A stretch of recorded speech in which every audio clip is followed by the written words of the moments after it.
Ave María Purísima, sin pecado concebida. Capítulo 186. En el día más festivo de los tabernáculos. Escrito el 13 de septiembre de 1946. El templo está a reventar de gente, mas no se ven muchas mujeres ni niños. Como han estado soplando ventarrones con breves aguaceros, tal vez ha sido la razón por que las mujeres decidiesen regresar con sus hijos. Pero los adultos de todas partes de Palestina y los prosélitos de la diáspora llenan literalmente el templo para ofrecer sus últimas plegarias, sus últimas ofrendas y escuchar las últimas lecciones de los escribas. Los galileos seguidores de Jesús están casi todos con sus jefes más importantes al frente, y en el centro, muy convencido de su parentesco, está José de Alfeo con su hermano Simón. Otro grupo cerrado y en espera lo forman los 72 discípulos, los llamados así para decir que los eligió Jesús para evangelizar.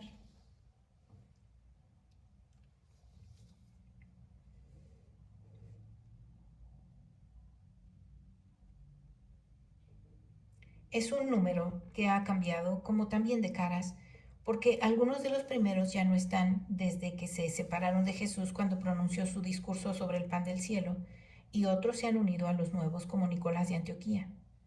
Un tercer grupo bien nutrido y numeroso lo forman los judíos, entre los cuales veo al sinagogo de Emaús, al de Hebrón, al de Keriot. De Yuta veo al marido de Sara y de Betsur a los parientes de Elisa. Están cerca de la puerta llamada La Hermosa y se comprende que quieren rodear al maestro tan pronto como se deje ver. De hecho, Jesús no puede dar un paso dentro del recinto sin que estos tres grupos lo rodeen como para aislarlo de los malintencionados o aún de aquellos que son curiosos. Jesús se dirige al pórtico de los israelitas para orar y los otros lo siguen, formando un grupo compacto, lo más que pueden, sin hacer caso a los malintencionados que protestan porque deben hacerse a un lado. Jesús va en medio de sus hermanos. La mirada de José de Alfeo y su porte no son suaves como los de Jesús. José mira con altivez a algunos fariseos. Oran y luego regresan al pórtico de los gentiles. Jesús se sienta humildemente sobre el suelo y apoyado contra el muro del pórtico, lo que hacen también los que le siguen formando un círculo concéntrico. Los que no lo hacen se quedan de pie, pero las miradas de todos convergen en un solo lugar, en el rostro de Jesús. Los curiosos o los malintencionados están afuera de esta barrera de fieles discípulos y se esfuerzan alargando los cuellos y poniéndose de puntitas para ver hacia adentro. Entre tanto, Jesús escucha a este y aquel que le piden consejo o que le dan algunas noticias. Los parientes de Elisa le dicen que éste les encargó preguntasen si podía venir a servir al maestro. Responde: no voy a estar aquí, más tarde vendrá. Habla el pariente de María de Simón, madre de Judas de Keriot, diciendo que se quedó ella a guardar la finca y que María está casi siempre con la madre de Juana. Judas abre tamaños ojos, pero no dice nada. Habla el marido de Sara diciendo que pronto le van a hacer otro hijo y le preguntan qué nombre le pondría. Jesús responde: si es varón, Juan, y si es mujer, Ana. El viejo sinagogo de Emaús le dice en voz baja algo para él importante. Jesús le responde de igual modo y así sigue. La gente ha aumentado cada vez más. Jesús levanta su cabeza y mira. Como el portal está un poco más elevado, aun cuando siga sentado sobre el suelo, domina gran parte del patio y ve caras y más caras.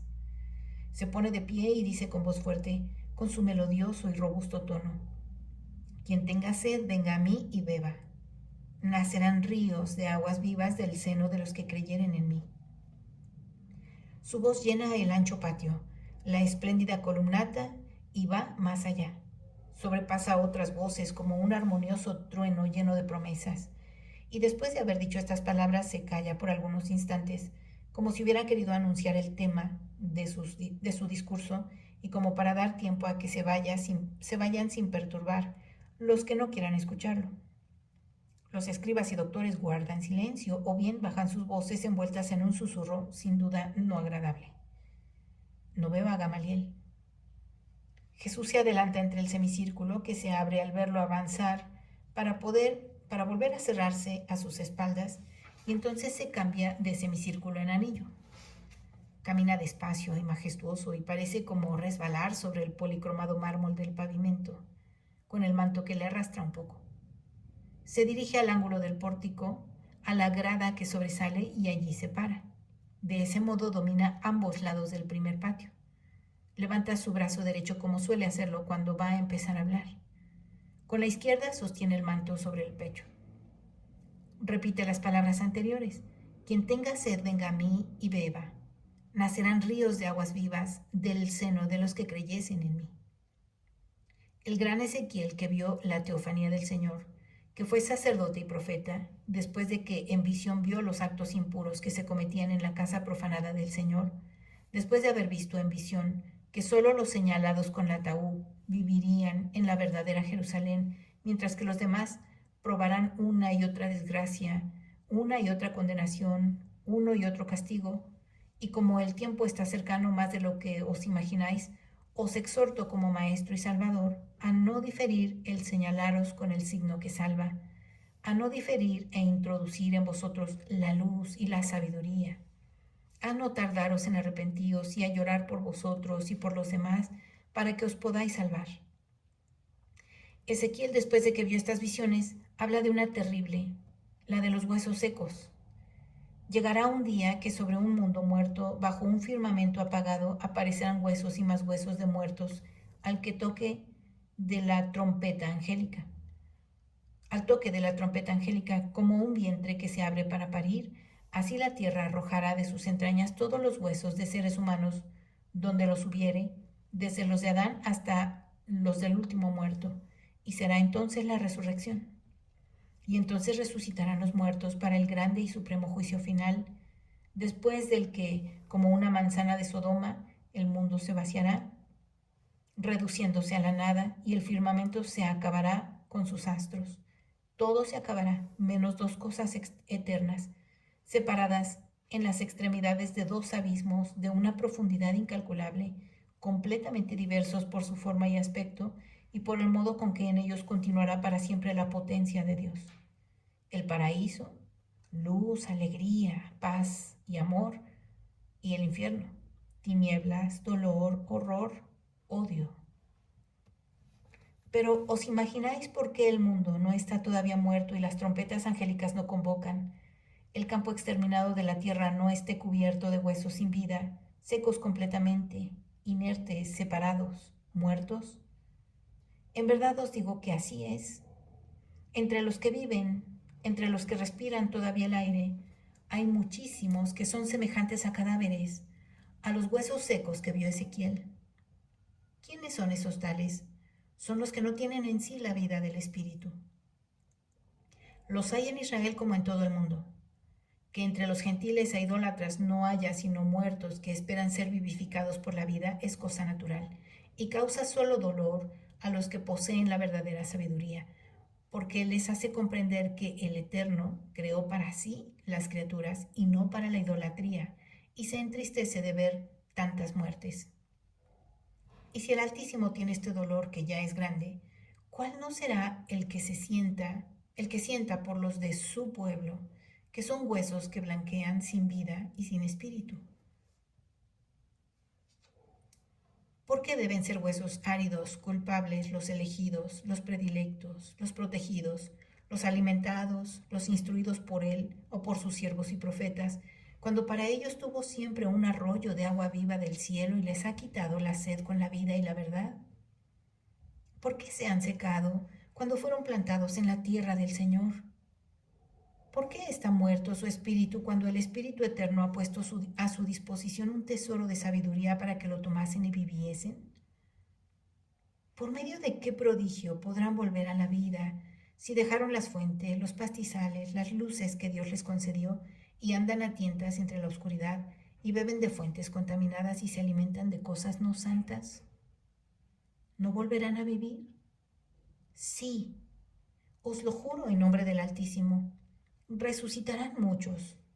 Dios tiene pronto ya el milagro, mejor dicho, ha comenzado a desarrollarse, se ha efectuado en algunos y algunos huesos áridos se han revestido de vida porque el Altísimo, para quien nada es imposible, ha mantenido su promesa y la sostiene y cada vez más la realiza.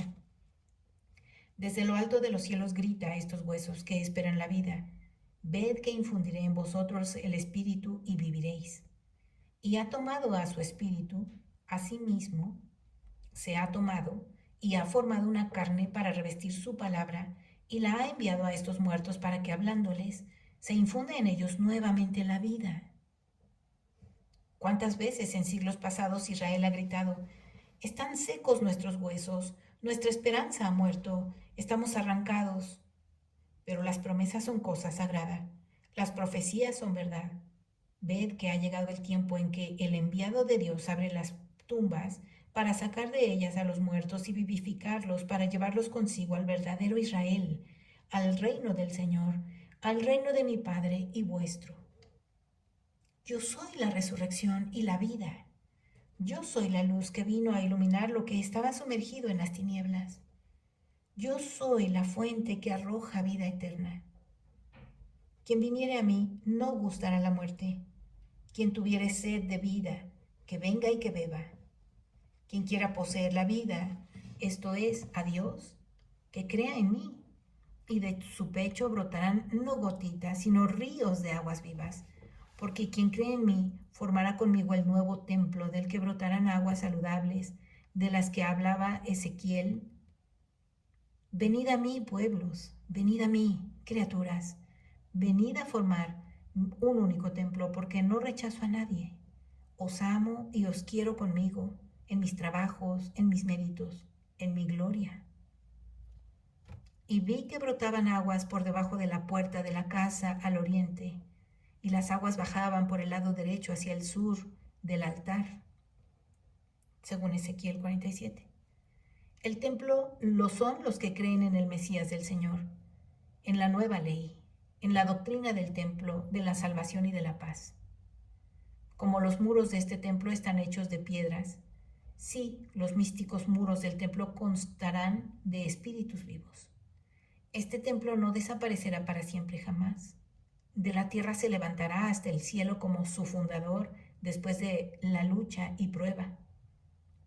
Yo soy ese altar del que brota agua, el altar que da al oriente. Mi agua mana a la derecha porque la derecha es el puesto de los elegidos al reino de Dios. Brota de mí el agua para derramarse sobre mis elegidos y enriquecerlos con aguas de vida, para hacer que ellos mismos la lleven de la esperanza al norte y sur, a oriente y poniente, para dar vida a la tierra con sus pueblos que esperan la hora de la luz, la hora que vendrá necesariamente a todas las partes de la tierra antes de que ésta deje de existir. Mana y se derrama el agua mía que se mezcla con la que di a mis seguidores, y aun cuando está esparcida para alimentar la tierra, las aguas se unirán en un solo río de gracia, siempre más ancho, siempre más profundo, alimentando de día en día y paso a paso con el agua de nuevos seguidores, hasta que se convierta todo en un mar que bañará todos los lugares para santificar toda la tierra. Dios quiere esto. Dios hace esto. Un diluvio lavó el mundo al dar muerte a los pecadores. Un nuevo diluvio de algo que no es lluvia lavará el mundo y les dará vida. Y por un misterioso acto de gracia los hombres podrán formar parte de este diluvio santificador, uniendo su voluntad a la mía, sus fatigas a las mías, sus sufrimientos a los míos, y el mundo conocerá la verdad y la vida. Y quien quiera participar podrá. Tan solo el que no quiera verse alimentado del agua de vida se convertirá en un lugar pantanoso y apestoso, o quedará como es, y no obtendrá las fértiles cosechas de los frutos de gracia, sabiduría, salvación, que conseguirán los que vivieron en mí. En verdad os digo, por una vez más, que quien tiene sed y viene a mí, beberá y no tendrá más sed, porque mi gracia abrirá en él fuentes y ríos de agua buena. Quien no cree en mí perecerá como salina donde no puede existir la vida. En verdad os digo que después de mí no se agotará la fuente, porque no moriré sino viviré. Y después de que me hubiere ido pero no muerto, a abrir las puertas de los cielos, otro vendrá que es igual a mí y que completará mi obra haciéndoos comprender lo que os dije y prendiendo en vosotros fuego para que seáis luz, porque acogisteis la luz. Jesús guarda silencio. La multitud que ha estado silenciosa escuchando este majestuoso discurso forma un murmullo de comentarios de diversas maneras. Quien dice, ¿qué palabras? En realidad es un profeta. Y quien dice, es el Mesías, os lo digo, ni siquiera Juan hablaba así, y ningún profeta es tan fuerte. Nos hace comprender a los profetas, aún a Ezequiel, que es tan oscuro con sus símbolos. Oísteis las aguas, el altar es claro. Y los huesos áridos, ¿viste cómo perdieron el control los escribas y fariseos y sacerdotes? Comprendieron la canción. Que si no, mandaron a 3 guardias, pero se olvidaron de aprenderlo y se quedaron como niños que ven ángeles. Miradlos allá, parecen como si estuviesen todavía atolondrados. Mira, mira, un magistrado los llama y los regaña. Vamos a oír. Entretanto, Jesús cura a varios enfermos que le presentan y no se preocupa de nada sino hasta que, abriéndose paso entre la gente, un grupo de sacerdotes y fariseos capitaneados por un hombre de unos 35 años, a quien todos le hacen paso por temor, se acerca a él. ¿Estás todavía aquí? Lárgate en nombre del sumo sacerdote. Jesús se yergue, estaba inclinado viendo a un paralítico y los mira con tranquilidad, con dulzura, y luego vuelve a inclinarse para imponer las manos sobre el enfermo. Lárgate, ¿entendiste? Engañador de las multitudes, o te haremos aprehender. Ve y alaba al Señor con una vida santa, dice Jesús al enfermo, que se levanta curado, y esta es su única respuesta. Mientras los demás amenazadores arrojan veneno y la multitud les advierte con hosanas que no le hagan daño alguno. Pero si Jesús es tan bueno, no lo es José de Alfeo, que, echando la cabeza hacia atrás para parecer más alto, grita: Eleazar, tú y tus semejantes que queréis derribar al cetro del Hijo elegido de Dios y de David, tened en cuenta que estás cortando todas las plantas, y la tuya en primer lugar, de la que estáis orgulloso, porque sobre tu perversidad se mueve ya la espada del Señor.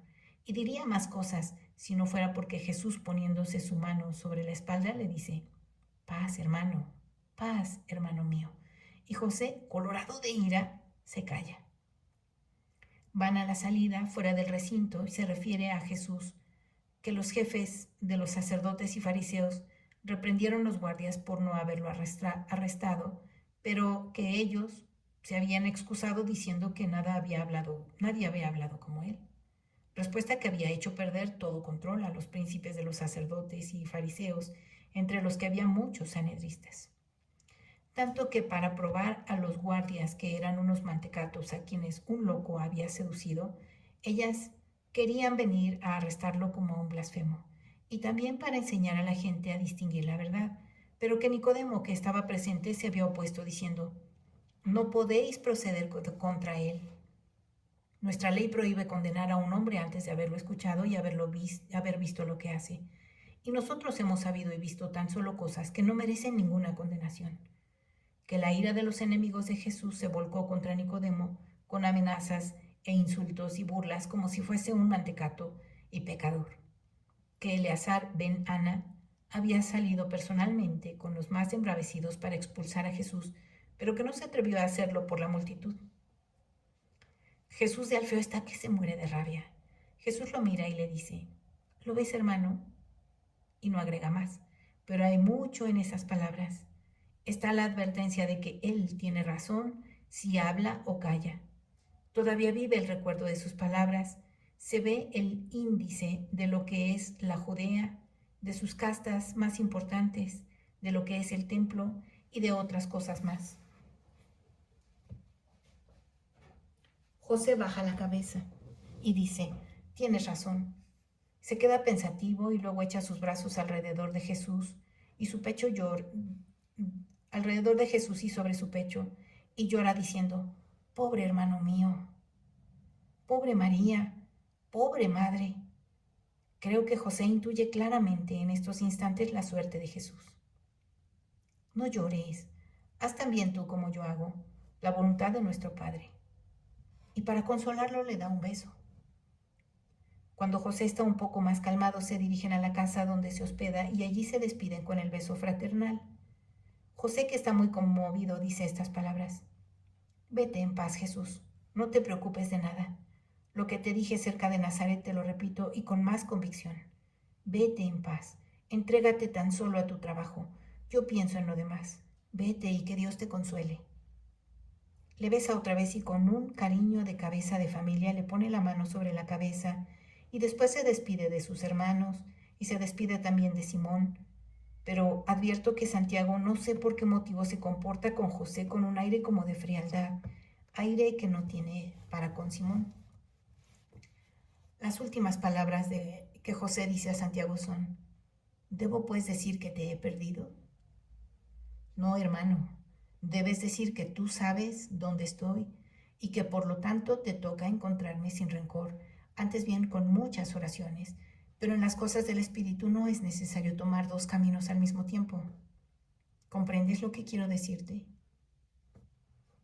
Sabes que yo lo defiendo. Defiendes al hombre y al pariente.